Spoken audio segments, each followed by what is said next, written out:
સુંદર અને આનંદદાયક તહેવાર છે. હિન્દુ પંચાંગ અનુસાર દર વર્ષે શ્રાવણ મહિનાની પૂનમના દિવસે સમગ્ર વિશ્વમાં આ તહેવાર ઉજવવામાં આવે છે, જેને નાળિયેરી પૂનમ પણ કહેવામાં આવે છે.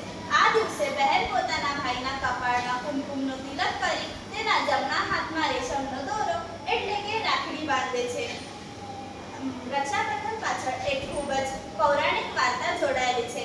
મહાભારત કાળ દરમિયાન જ્યારે ભગવાન શ્રી કૃષ્ણએ શિશુપાલનો વધ કરવા માટે પોતાનું સુદર્શન ચક્ર છોડ્યું ત્યારે તેમના આંગળીમાં ઊંડો ઘા વાગ્યો.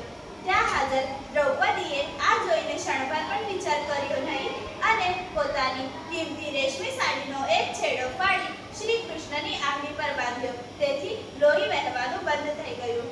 ભગવાન શ્રી કૃષ્ણ આટલા પ્રસન્ન થયા કે તેમણે દ્રૌપદીને પોતાની બહેન માનીને વચન આપ્યું કે બહેન, તારા આ પાટાના એક એક દોરાનું ઋણ હું સમય આવે ત્યારે ચૂકવીશ.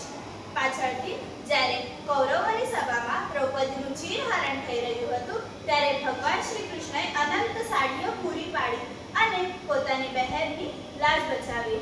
ભાઈ બહેન ગમે તેટલું ઝઘડે પણ રાખડીના દિવસે બધો ગુસ્સો ગાયબ થઈ જાય. રક્ષાબંધન આપણને એ શીખવે છે કે આપણો પરિવાર એ જ આપણી સૌથી મોટી તાકાત છે.